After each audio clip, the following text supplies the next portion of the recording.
সাংবাদিক বন্ধু বান্ধৱীসকল, আজি আমাৰ কেবিনেটৰ এখন গুৰুত্বপূৰ্ণ বৈঠক অনুষ্ঠিত হয় আৰু তাতে লোৱা সিদ্ধান্তখিনি মই আপোনালোকক অৱগত কৰিব খুজিছোঁ। প্ৰথম আমাৰ পঞ্চায়ত আৰু গ্ৰামোন্নয়ন বিভাগৰ যিখন অসম পঞ্চায়ত ফাইনেন্সিয়েল ৰুলছ 2002 আছিল, তাক আমি কিছু আজি সংশোধন কৰোঁ। বাকী সংশোধনবিলাকৰ উপৰিও ইয়াত যিটো ডাঙৰ সংশোধন হ'ল যে এতিয়াৰ পৰা পঞ্চায়তৰ বজাৰসমূহত বা ঘাট বজাৰসমূহত সৰু সুৰা যি শাক চব্জিৰ বিজনেছ কৰিবলৈ দোকানী আহি বহেহি, তেনেকুৱা দোকানীসমূহৰ পৰা লেচিসমূহে কোনো কৰ সংগ্ৰহ কৰিব নোৱাৰিব। পাৰ্মানেণ্ট যিকেইটা ঘৰত পাৰ্মানেণ্টলি কোনোবাই দোকান কৰি আছে তাতে তেওঁলোকে টেক্স কালেকশ্যন কৰিব পাৰিব, কিন্তু যিখিনি পেটি house hold produce, vegetable, agricultural, diary products লৈ আহে, তামোল, পাণ, দৈ, টেকেলি, এইবিলাকত আগতে যিবিলাক মহলদাৰসকলে টকা পইচা তুলিছিলে, আজিৰ কেবিনেট সিদ্ধান্তৰ ফলত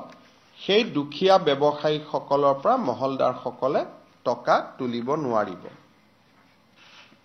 ইয়াৰ উপৰিও যিসকল মহলদাৰ হ'ব তেওঁলোকক কিছু দায়িত্বও দিয়া হৈছে যাতে বজাৰখন চাফ চিকুণকৈ ৰাখে আৰু বজাৰৰ মহলদাৰসমূহে যাতে বাকী দোকানীৰ পৰা অতিৰিক্ত টকা তুলিব নোৱাৰে, তাৰ বাবেও আমি প্ৰত্যেকবাৰে নতুন বজাৰ লোৱাৰ আগতে পুলিচ ভেৰিফিকেশ্যনৰ ব্যৱস্থা কৰিছোঁ। আজি আমাৰ কেবিনেটত ক্লাইমেট চেঞ্জ যিটো ছাবজেক্ট আছিলে, সেইটো প্ৰায়ে বিজ্ঞান প্ৰযুক্তিবিদ্যা আৰু বন বিভাগৰ মাজত এটা ঠিক কোনটো বিভাগে ইয়াক পৰিচালনা কৰিব তাক লৈ এটা স্পষ্টতা নাছিলে। আজি কেবিনেটে স্পষ্ট কৰি দিয়ে যে ক্লাইমেট চেঞ্জৰ গোটেই ব্যৱস্থাটো ফৰেষ্ট ডিপাৰ্টমেণ্টে চোৱা চিতা কৰিব। আজি আমাৰ বাজেটত উল্লেখ কৰা কেইবাটাও প্ৰপ'জেল আজি কেবিনেটে অনুমোদন জনায়। এটা প্ৰপ'জেল আছিল যে লোক নিৰ্মাণ গৃহ বিভাগটোক আমি বাজেটত দ্বিখণ্ডিত কৰাৰ কথা কৈছিলোঁ। লোক নিৰ্মাণ গৃহ বিভাগৰ সলনি এতিয়া এটা নতুন বিভাগ হ'ব লোক নিৰ্মাণ স্বাস্থ্য আৰু শিক্ষা, অৰ্থাৎ হেল্থ আৰু এডুকেশ্যন ডিপাৰ্টমেণ্টৰ বিল্ডিংবোৰ চোৱা চিতা কৰাৰ কাৰণে এটা PWD বিল্ডিং ডিপাৰ্টমেণ্ট থাকিব। চাৰ্কিট হাউচ, ষ্টেডিয়াম, এই গোটেইবোৰ DC কোৰ্ট, ছেক্ৰেটেৰিয়েট, এই গোটেইবোৰ চাবৰ কাৰণে PWD বিল্ডিং ডিপাৰ্টমেণ্ট থাকিব। এটা লোক নিৰ্মাণ গৃহ বিভাগ হ'ব, এটা লোক নিৰ্মাণ অনলি শিক্ষা আৰু স্বাস্থ্য বিভাগ হ'ব। আজি আমি দুটা বিভাগ কৰাৰ কাৰণে সিদ্ধান্ত গ্ৰহণ কৰোঁ। ৰোডছটো যেনেকৈ আছে তেনেকৈ থাকিব। আমাৰ আজি কেবিনেটত এটা সিদ্ধান্ত হয়, আমাৰ হেল্থ ডিপাৰ্টমেণ্টৰ যিবিলাক ব্লক PHC আছিল, সেই ব্লক PHC বিলাক আমি যিহেতু সিঁচৰিত হৈ আছিল, সমষ্টি ভিত্তিত একোটাকৈ ব্লক PHC কৰিবৰ কাৰণে আমি সিদ্ধান্ত লৈছোঁ যাতে 126টা সমষ্টিতে এটা এটা ব্লক PHC থাকে। এতিয়া এটা সমষ্টিত 4টা 5টা ব্লক PHC আছে, এটা সমষ্টিত এটাও ব্লক PHC নাই। এতিয়াৰ পৰা 126টা সমষ্টিতে এটা এটা ব্লক PHC থাকিবই, আৰু কোনোবা যদি ডাঙৰ সমষ্টি আছে হাফলঙৰ দৰে, তাত দুটা ব্লক PHCও থাকিব পাৰিব। আজি আমাৰ কেবিনেটত আৰু কেইটামান খুব গুৰুত্বপূৰ্ণ সিদ্ধান্ত গ্ৰহণ কৰা হয়। এটা সিদ্ধান্ত আমি বাজেটত ঘোষণা কৰিছিলোঁ। আপোনালোকে জানে যে আমি কৃষকৰ পৰা ধান আৰু সৰিয়হ ক্ৰয় কৰোঁ, আৰু বৰ্তমান সময়ত আমি ৰাজ্য চৰকাৰৰ পৰা ইয়াত কোনো পইচা নিদিওঁ কেন্দ্ৰীয় চৰকাৰে যিটো এমএছপি নিৰ্ধাৰণ কৰে তাকে আমি কৃষকক দিওঁ ধানত এতিয়া এমএছপি কিমান হৈছে আমি ধানৰ ক্ষেত্ৰত 2300 rupees আমি কৃষকক দিওঁ সৰিয়হত 5 না দুটা নকব বাতৰি কাকত এবাৰ চেক কৰি লও আমি ধান আৰু সৰিয়হৰ ক্ষেত্ৰত কেন্দ্ৰ চৰকাৰে যিটো দিয়ে সেইটোকে আমি কৃষকক দিওঁ কিন্তু আজিৰ পৰা আমি এটা সিদ্ধান্ত লৈছো যে 1 এপ্ৰিল তাৰিখৰ পৰা কেন্দ্ৰ চৰকাৰে কৃষকক ধানৰ বিনিময়ত যিমান টকা দিয়ে তাৰ লগত 250 টকা ৰাজ্য চৰকাৰেও দিব যদিও ধানটো আমি নাৰাখো ধানটো এফসিআইক দিয়া যায় তথাপিতো ৰাজ্য চৰকাৰে কৃষকক অতিৰিক্ত বোনাস হিচাপে 250 টকা 1 এপ্ৰিলৰ পৰা দিয়া আৰম্ভ কৰিব ঠিক তেনেকে সৰিয়হটো আমি ক্ৰয় কৰি নাফেডক আমি দি দিওঁ কিন্তু তাতো ৰাজ্য চৰকাৰে 1 এপ্ৰিলৰ পৰা 500 টকাকৈ অতিৰিক্তকৈ দিবৰ বাবে সিদ্ধান্ত গ্ৰহণ কৰিছে প্ৰতি কুইণ্টলত অৰ্থাৎ প্ৰতি কুইণ্টলত ধানৰ বাবদ কৃষকসকলে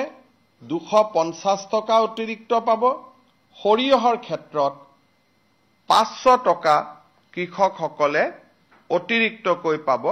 পাৰ quintal this is over and above the present MSP আমাৰ ৰাজ্যৰ ইতিহাসত প্ৰথমবাৰৰ বাবে ৰাজ্য চৰকাৰে কৃষকসকলক অতিৰিক্ত বোনাস দিয়াৰ বাবে সিদ্ধান্ত গ্ৰহণ কৰিছে ইয়াৰ ফলত মই ভাবো যে আমাৰ ৰাজ্যত খেতিক লৈ আৰু উৎসাহ বাঢ়িব আৰু আমাৰ নতুন প্ৰজন্মৰ যুৱক যুৱতীসকলে খেতিত নিজকে বিনিয়োগ কৰিবলৈ তেওঁলোকে সিদ্ধান্ত ল'ব দিবেদি কেতনা হে ধান में तो 2300 ভাৰত চৰকাৰে দিয়ে 250 টকা আমি দিম অৰ্থাৎ 1 এপ্ৰিলৰ পৰা প্ৰতি কুইণ্টলত কৃষকে 2550 টকা লাভ কৰিব ইট ইজ এ হিউজ জাম আপোনালোকৰ যদি মনত আছে অসমত 600 টকাত প্ৰতি কুইণ্টলত 2021 চনত ধান বিক্ৰী হৈছিল 600 টকাৰ পৰা 4 বছৰৰ ভিতৰত কৃষকে এতিয়া 2550 টকা লাভ কৰিবলৈ সক্ষম হ'ব মাষ্টাৰ্ডৰ ক্ষেত্ৰত ভাৰত চৰকাৰে 5950 টকা দিয়ে ৰাজ্য চৰকাৰে এতিয়া তাত 500 টকা অতিৰিক্ত দিব ইয়াৰ মিনিংটো হ'ল যে প্ৰতি গৰাকী কৃষকে 6450 টকা তেওঁলোকে লাভ কৰিব 6450 rupees এটো হেনে হিচাপ তাৰ মানে আপোনালোকে চিন্তা কৰক যে প্ৰতি কুইণ্টল ধান যি 600 টকা আছিল আজ 1 এপ্ৰিলৰ পৰা 2550 টকা হ'ব 3 বছৰতে ইমান ডাঙৰ এটা পৰিৱৰ্তন হ'ল 4 বছৰত আৰু আমাৰ সৰিয়হৰ ক্ষেত্ৰত আমি 6450 টকা কৃষকক দিম 5950 টকা ভাৰত চৰকাৰে দিব 500 টকা ৰাজ্য চৰকাৰে দিব এটো এতিয়া আমি দিম ভৱিষ্যতে বাঢ়িহে যাব পাৰে যেতিয়া প্ৰত্যেকবাৰে কেন্দ্ৰীয় চৰকাৰে বাঢ়াব ৰাজ্য চৰকাৰৰ পুঁজি থাকিলে এতিয়াৰ পৰা 250 টকাটো ফিক্স লাগি যাব আৰু 500 টকা ভাৰত চৰকাৰে যদি 2400 কৰে আমি 250 টকাটো কমাই নিদিও তাত 250 টকাটো লগত লাগিয়ে থাকিব তাৰ মানে ভাৰত চৰকাৰৰ এমএছপি প্ৰাইজৰ লগত 250 টকা এড হৈ গৈ থাকিব গতিকে মই ভাবো যে অহা বছৰ এতিয়ালৈকে এমএছপি ডিক্লেয়াৰ কৰা নাই কিন্তু অহা বছৰটো মোৰ লাগাত 2550 টকা গৈ 2700 মান হ'বগৈ অহা বছৰত এই বছৰৰ কথা মই কোৱা নাই আজি আমাৰ কেবিনেটে বাজেটত ঘোষণা কৰা অনুসৰি দৰং জিলাত এখন নতুন মেডিকেল কলেজ নিৰ্মাণৰ কাৰণে 572 কোটি টকাৰ অনুমোদন জনায় দৰং মেডিকেল কলেজখনত আমি এটা সিদ্ধান্ত লৈছো যে মেডিকেল কলেজখন বনাওঁতে প্ৰথমতে বিএসসি নাৰ্ছিং কলেজ এখন আৰু জিএনএম নাৰ্ছিং স্কুল এখনো আমি ইয়াৰ লগত সংলগ্ন কৰিয়ে বনাম আগে পিছে আমি মেডিকেল কলেজ বনাও আৰু মেডিকেল কলেজ হোৱাৰ বহু বছৰ পিছত তাত এখন বিএসসি নাৰ্ছিং কলেজ হয় বা জিএনএম নাৰ্ছিং স্কুল হয় এতিয়াৰ পৰা আমি সিদ্ধান্ত লৈছো যে মেডিকেল কলেজ বনালে লগত আমি বিএসসি নাৰ্ছিং কলেজ এখন আৰু জিএনএম নাৰ্ছিং স্কুল এখন লগত আমি একেলগে বনাই দিম ইয়াৰ ফলত দৰঙে বাস্তৱিকতে আজি দিনটোত এখন মেডিকেল কলেজ পালে এখন বিএসসি নাৰ্ছিং কলেজ পালে আৰু এখন জিএনএম স্কুল পালে দৰঙত এখন জিএনএম স্কুল আছিল এখন দ্বিতীয়খন হ'বগৈ অৰ্থাৎ আৰু দৰং জিলাৰ ই মঙ্গলদৈত অনুষ্ঠিত এই মেডিকেল কলেজখন হ'ব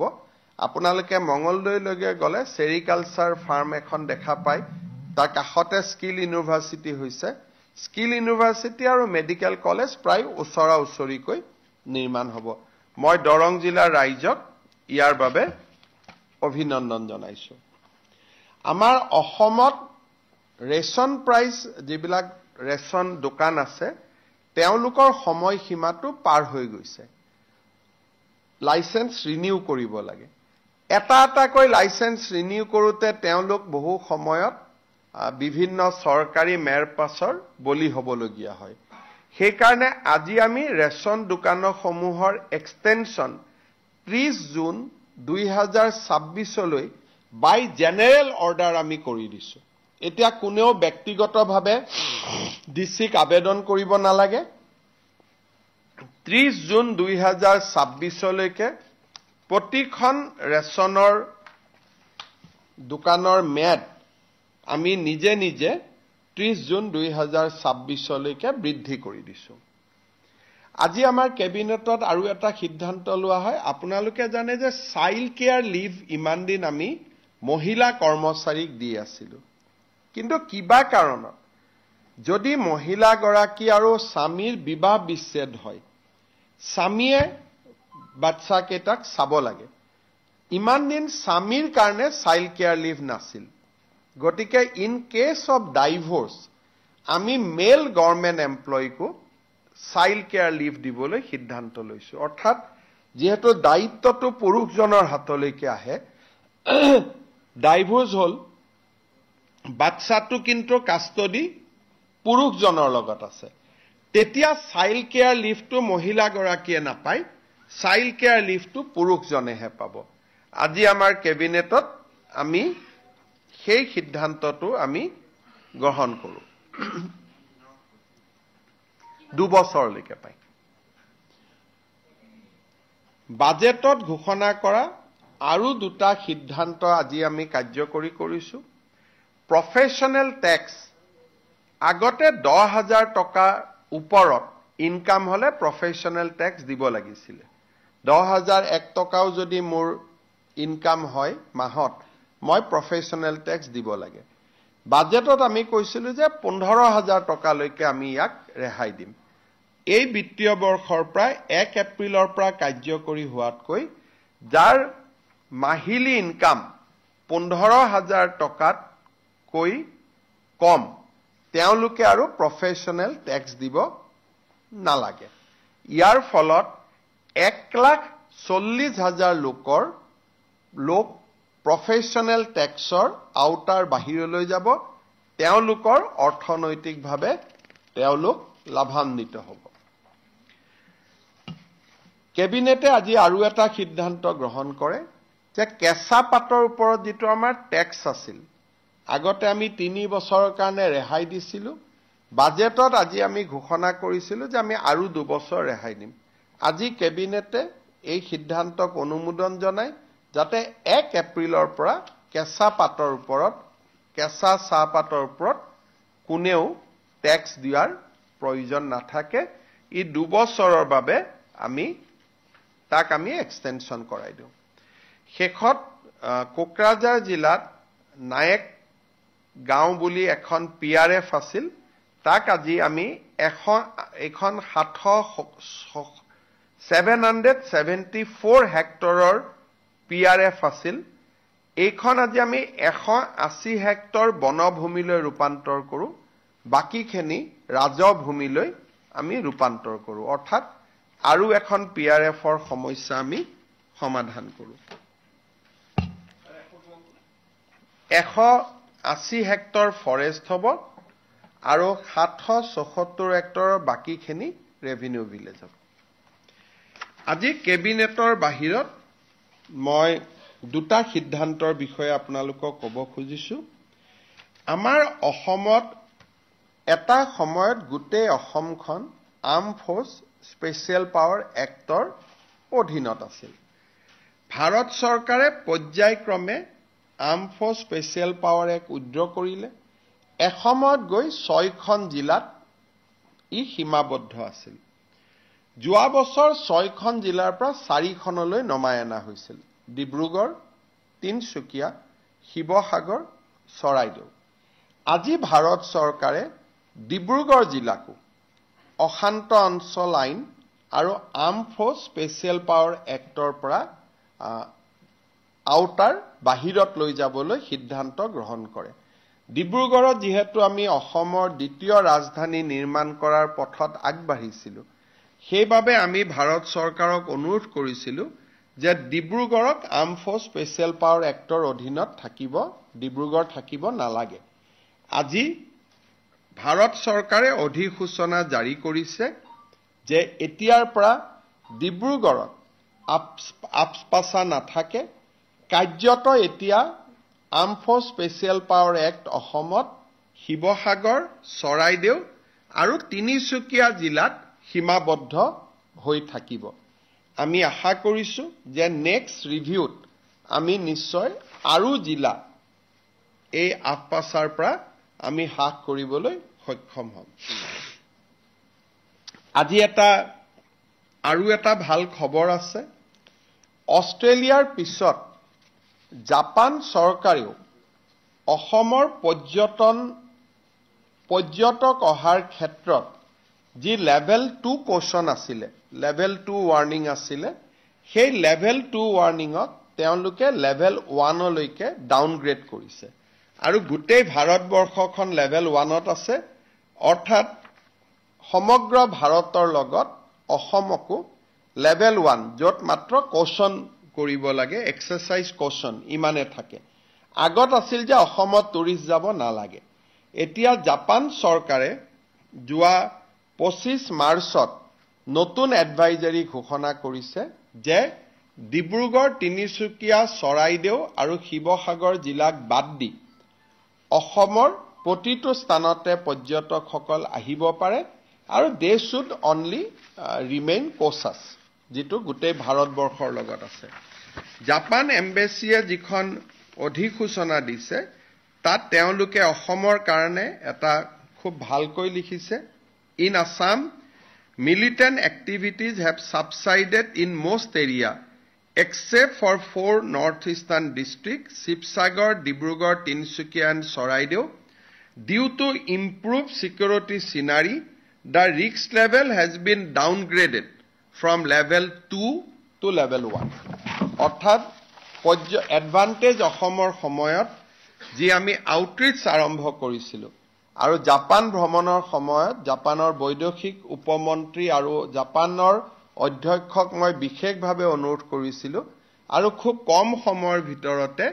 তেওঁলোকে আমাৰ অসমত পৰ্যটন আহিব পৰা ব্যৱস্থা কৰি দিয়ে অষ্ট্ৰেলিয়া আৰু জাপান এতিয়া 4খন জিলাক বাদ দি আন অসমৰ আন জিলালৈ পৰ্যটক অহাত তেওঁলোকৰ যি বাধা আছিল সেই বাধা নিষেধ আজি 25 তাৰিখৰ পৰা কাৰ্যকৰী হোৱাকৈ প্ৰত্যাহাৰ কৰিছে আমি অহা কিছুদিনত নিউজিলেণ্ড চৰকাৰৰ লগতো আমি আলাপ আলোচনা আৰম্ভ কৰিম যাতে নিউজিলেণ্ডৰ পৰাও আমি এটা সুখবৰ পাব পাৰো আমাৰ যোৱা কেইমাহত লৈ আমি প্ৰচেষ্টাত অষ্ট্ৰেলিয়া আৰু জাপানৰ ক্ষেত্ৰত আমি সফল হলো অষ্ট্ৰেলিয়া চৰকাৰক মই ধন্যবাদ জনাইছিলো জাপান চৰকাৰকো আজি আমি আনুষ্ঠানিকভাৱে ধন্যবাদ জনাইছো আপোনালোকে যদি কিবা সুধিব বিচাৰে সুধিব জাপানে এই চাৰিখন জিলাক বাদ দি বাকি স্থানত লেভেল 1 লৈকে ডাউনগ্ৰেড কৰিছে তাত লেভেল 2 থাকিব কিন্তু ডিস্টাৰ্ব এৰিয়া এক ডিব্ৰুগড়ৰ পৰা ভাৰত চৰকাৰে উদ্যোগ কৰিছে দুটা পৃথক পৃথক খবৰ ভাৰত চৰকাৰে ডিব্ৰুগড়ক ডিস্টাৰ্ব এৰিয়া এক বা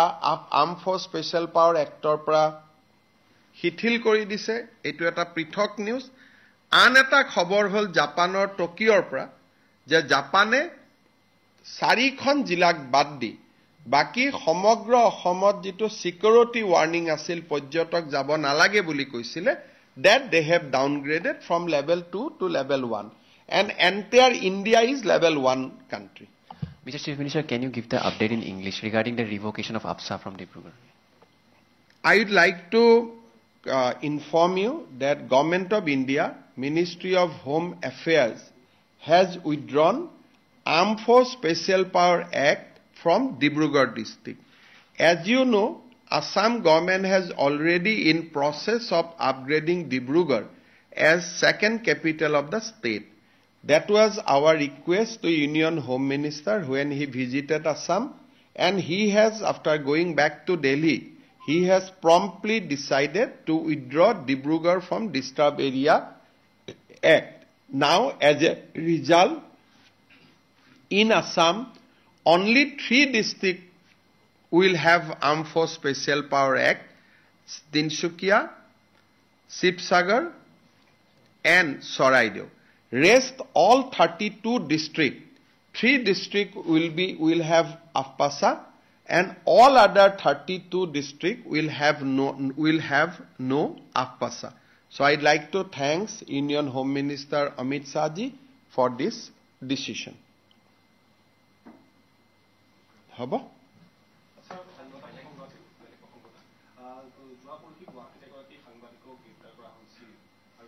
সাংবাদিকৰ নাম কি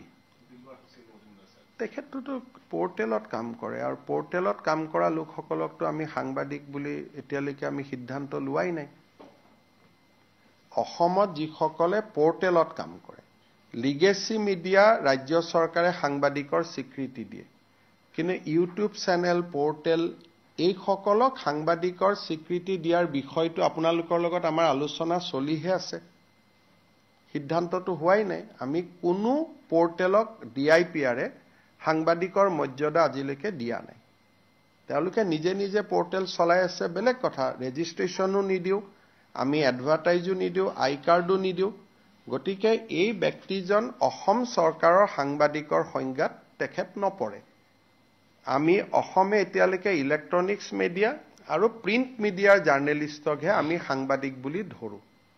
আৰু আন পোৰ্টেল সমূহক এতিয়ালৈকে সাংবাদিক বুলি আমি ধৰাৰ সিদ্ধান্ত লোৱা নাই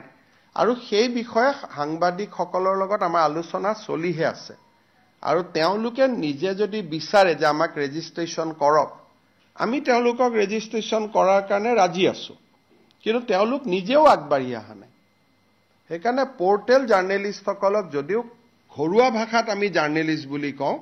কিন্তু তেওঁলোকক সাংবাদিকতাৰ স্বীকৃতি আমিও দিয়া নাই আৰু তেওঁলোকেও আমাৰ পৰা বিচৰা নাই গতিকে মই ভাবো যে এইটো এজন ইন্ডিভিজুৱেল ব্যক্তি আৰু তেনেকেতো অসমত বহুত কেছ ডেইলি ৰেজিষ্টাৰ হৈ থাকে আৰু এখেত সাংবাদিক নে ব্যৱসায়ী তাৰো এটা দৃষ্টিভংগী আছে কাৰণ তেওঁতো ডাম্পাৰ আদিৰ ব্যৱসায়ও কৰে গতিকে এটা ব্যৱসায়িক কাৰণত গ্ৰেপ্তাৰ হৈছে নে আন কাৰণত গ্ৰেপ্তাৰ হৈছে তাকো জানিব নোৱাৰি কিন্তু মই যি গৰাকী ব্যক্তিৰ নাম জানো তেওঁ 4-5খন ডাম্পাৰো আছে তেওঁ বিভিন্ন ব্যৱসায়ও কৰে পাৰ্ট টাইম এটা চেনেল এটা পোৰ্টেলত কাম কৰে আৰু সেই পোৰ্টেলটো ৰাজনৈতিক ব্যক্তিৰ পোৰ্টেল গতিকে এটা সাংবাদিকৰ ডেফিনেশ্যনত আহিব নাই আমি প্ৰেছ ক্লাবৰ লগত কথা পাতিব লাগিব না প্ৰেছ ক্লাবে প্ৰতিবাদ কৰিছে কিন্তু প্ৰেছ ক্লাবৰ লগত এতিয়ালৈকে সিদ্ধান্তই হোৱা নাই যে পোৰ্টেলক সাংবাদিকত ধৰিম নে নধৰিম এতিয়া যদি তেওঁলোক আগবাঢ়ি আহে আমিতো ভাল পাম কাৰণ আজিলৈকে আমি এডভাৰটাইজো নিদিওঁ, একো নিদিওঁ, আমাৰ লগত কোনো সম্পৰ্কও নাথাকে।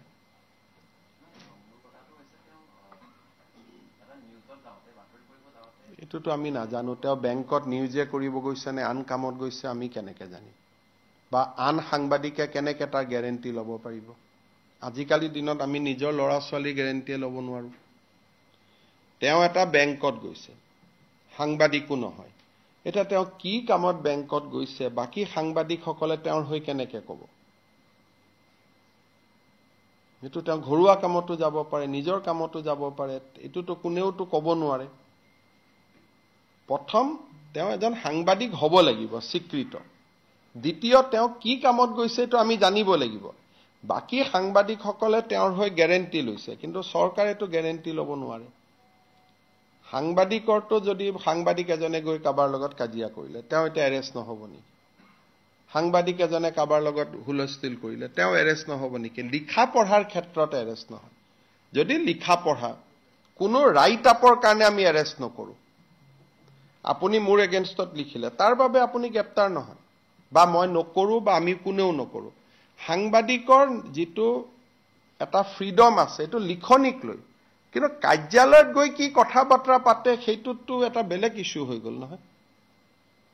সেইকাৰণে সেই মানুহজনকো সাংবাদিকসকলে শুনিব লাগিব। মই জানাত এতিয়ালৈকে সাংবাদিক সংঘ এপেক্স বেংকত গৈ মেনেজাৰজনৰ লগত কথা পতাই নাই যে আপোনাৰ তাত কিয় আহিছিল, কিবা বেলেগ কথাত আহিছিল, ঘৰুৱা কথাত আহিছিল, লোন বিচাৰি আহিছিল, লোন নিবিচাৰি আহিছিল, তেওঁ তাতে লোন বিচাৰি গৈছিল নে কি বিচাৰি গৈছিল, সেই কথাখিনিতো সাংবাদিক সংস্থাৰ প্ৰতিনিধি দল এটাতো এপেক্স বেংকত যাব লাগিব, দুই পক্ষতো শুনিব লাগিব। এতিয়ালৈকে কোনোৱেও যোৱা নাই। মইতো নাজানো, আপোনালোক তাতে এটা প্ৰতিনিধি দল তেওঁক হয়তো প্ৰেছ ক্লাবত মাতক এপেক্স বেংকৰ মেনেজাৰজনক, নহলে আপোনালোক যাওক সাক্ষাৎ কৰক। এনেকে সুধিলেতো সঁচা কথাটো ক'ব দিগদাৰ, চাহ একাপ খাই কথাখিনি বুজি আহক, দুই পক্ষ শুনাৰ পিছত সিদ্ধান্ত লওক। কাৰণ তেওঁক ব্যৱসায়ী বুলি ক'ব নে সাংবাদিক বুলি ক'ব সেইটোতো কোনো সিদ্ধান্ত ল'ব নোৱাৰে, কাৰণ তেওঁৰ ফেচবুকতে ডাম্পাৰৰ লগত ফটো আছে। আপোনালোকে নিজে কওক আছে নে নাই? গতিকে তেওঁ এজন এতিয়া ডাম্পাৰ ব্যৱসায়ী নে তেওঁ সাংবাদিক, এই সিদ্ধান্তটো কোনে ল'ব? Who will take this decision? গতিকে আপোনালোকে মোক যদি সিদ্ধান্ত লয় সাংবাদিক বুলি কয় মই এৰি দিম, কিন্তু সাংবাদিক বুলিয়ে মোক আপোনালোকে লিখি দিয়ক যে তেওঁ সাংবাদিক। কিন্তু আপোনালোকে লিখি দিয়াৰ আগতে তিনিবাৰ চিন্তা কৰি চাব, কালি যদি ডাম্পাৰ কেছত পৰে তেতিয়া কি কৰিব। সেইকাৰণে মোক এখন আপোনালোকে লিখি দিয়ক সাংবাদিক বুলি, আপোনালোকে তেওঁৰ ওপৰত দায়িত্ব লওক, এতিয়াই এৰা যাব। এতিয়া যদি প্ৰতিদিন DUI অমুকৰ সাংবাদিকসকলে আহি কয় যে এখন আমাৰ কাৰ্ড, আমি সাংবাদিক, তেওঁতো যিটো পৰ্টেলত আছে তাততো আমি জাৰ্নেলিষ্ট কাৰ্ডো নিদিওঁ, পৰ্টেলততো আমি আনাই নাই জাৰ্নেলিজিমৰ ভিতৰত এতিয়ালৈকে। যদি আপোনালোকৰ কিবা আছে আপোনালোকে যদি তেওঁৰ দায়িত্ব লয় মই এতিয়াই ৰিলিজ কৰি দিম যে তেওঁৰ কোনো ব্যৱসায়িক কথা বতৰা সকলোতে আমি দায়িত্ব ল'ম বুলি আপোনালোকে মোক কৈ দিয়ক, মই 1 ছেকেণ্ডত মই কৈ দিম যে তেওঁ সাংবাদিক এৰি দিওঁ। কিন্তু সাংবাদিক বুলি কোনোবাইতো কওক, মোলৈকেতো এতিয়ালৈকে এখন চিঠিও অহা নাই যে তেওঁ সাংবাদিক বুলি। নে কি মই ভুল কৈছো নেকি? কোনোবাই জনাই দিয়ক মোক সাংবাদিক বুলি, তেতিয়া তেওঁক আমি এখন লাইসেন্স দি দিম আৰু যে আপুনি ডাম্পাৰৰ বিজনেছ কৰিলেও, বেংকত গৈ জবৰদস্তি লোন খুজিলেও আপুনি সাংবাদিক বুলি আপোনাক ট্ৰিট কৰিম। দেশত মুখ্যমন্ত্ৰী মন্ত্ৰী এজনেও গৈ যদি বেলেগত কবাত ধমকি দিয়ে তাকো কোনেও ৰেহাই নিদিয়ে। আইনে কাক ৰেহাই দিব? লিখা পঢ়াত ৰেহাই আছে, মুখ্যমন্ত্ৰীৰ বিৰুদ্ধে লিখাৰ কাৰণেতো কাকো এৰেষ্ট কৰা নাই। পুলিচৰ ৰিপৰ্টটো আহিছে যে তেওঁ শিডিউল ট্ৰাইব সম্প্ৰদায়ৰ বড়ো বুলি ব্যক্তি এগৰাকীক খুব ঘৃণনীয়ভাৱে ব্যৱহাৰ কৰিছিল। আৰু দ্বিতীয় ৰিপৰ্টটো আহিছিল যে তেওঁ বেংকত এটা বৃহৎ পৰিমাণ টকাৰ লোন দাবী কৰিছিল তেওঁৰ ব্যৱসায়িক কাৰণে। ইয়াত লিখা পঢ়াৰ লগত কথাটো জড়িত নাই, যেটো পুলিচৰ ৰিপৰ্ট। আৰু আজি বড়ো বোলা ব্যক্তিগৰাকীয়ে 164 ষ্টেটমেণ্টটো দিছে কোৰ্টত যে মোক অবাইচ ভাষাত গালিগালাজ কৰা হৈছিল বুলি। কালি বেল দিলে কিন্তু আৰু 2-3টা কেছ আছে তেওঁৰ ওপৰত গতিকে পুলিচে গোটেই কেইটা কেছতে গ্ৰেপ্তাৰ কৰিব আৰু গোটেই কেইটা কেছতে তেওঁ বেল ল'ব কাৰণ তেওঁ ওপৰত এটা কৰিলে তলত আহি এটা কৰিলে আৰু গোটেই কেইটা কেছে সাংবাদিকতাৰ লগত জড়িত নহয় লিখাৰ কাৰণে তেওঁক এৰেষ্ট কৰা নাই সেইটো ভুল ভাবিবই নালাগে মইতো আজিও কৈছো আমাৰ ওপৰত যিমান লিখে লিখক লিখাৰ কাৰণে অসমত কোনো জাৰ্নেলিষ্টক কোনেও এৰেষ্ট নকৰে কিন্তু যদি এটা জাৰ্নেলিষ্ট এজনে বাহিৰত গৈ শিডিউল টাইপ শিডিউল কাষ্ট মানুহ এজনক গালিগালাজ কৰে এটোতো কেছ হ'ব হয় ঠিক আছে তথাপিতো তেওঁ কিমান privilege CM sir. Hi. If you could tell us the details about the SIT you have been set for the Gaurav Gogoi. There is no SIT we have set for one individual. There is a SIT we have created for Ali Tokir Sheikh and his partners in India. So SIT has now is in possession of various unrefutable documents born out of records which clearly establish that Ali Tokir Sheikh continued to pay one individual in India, although she or he was not working in Pakistan. She or he was working in India, but receiving salary from Ali Tokir Sheikh for good 3 years. There is many other such interesting revelation.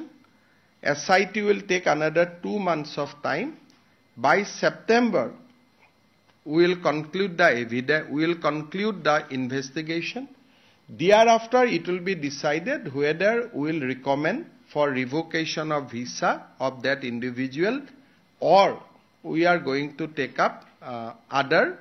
action as per law. But the investigation so far revealed a very serious links with the Pakistani establishment. Sir, you have joined a new trend of Studio Ghibli. How important it is for the new young generation to update themselves on AI? Can you just share it? You see, I have just now tweeted regarding my portrait that SatGPT has developed. Important thing is that I think AI is the future. Now we cannot avoid AI. So, idea is to encourage Assamese young generation to adopt AI more and more. So, these are my small efforts through my social media to encourage our students community join in AI. And I think this is the way through which we can encourage our young generation. SIT Ali Tokir Shekhor Bharat বিৰোধী গতিবিধি আৰু তেওঁৰ লগত ব্যক্তি বিশেষৰ সম্পৰ্কৰ তদন্ত কৰি আছিল তদন্তৰ কালত ব্যক্তি বিশেষে ভাৰতত চাকৰি কৰিও পাকিস্তানৰ পৰা দৰমহা লোৱাৰ দৰে বিভিন্ন পাকিস্তানৰ সৈতে ঘনিষ্ঠ সম্পৰ্কৰ তথ্য SIT-এ জব্দ কৰিছে যোৱা এটা মাহ ধৰি SIT-এ দিল্লী আহমেদাবাদকে ধৰি বিভিন্ন পাঞ্জাব বিভিন্ন চহৰত তেওঁলোকে ভ্ৰমণ কৰিছে আৰু তেওঁলোকে এই গোটেই বিষয়টো গভীৰতলৈ তদন্ত কৰিছে সেপ্টেম্বৰ মাহৰ ভিতৰত আমি এই তদন্তৰ সামৰণি মাৰিবলৈ SIT-ক আমি নিৰ্দেশ দিছো সেপ্টেম্বৰ মাহত আমি অনুমান কৰিব পাৰিম যে এই বিশেষ গোচৰটো NIA লৈকে দিব লাগে নাম্বাৰ 1 নাম্বাৰ 2 দিব নালাগে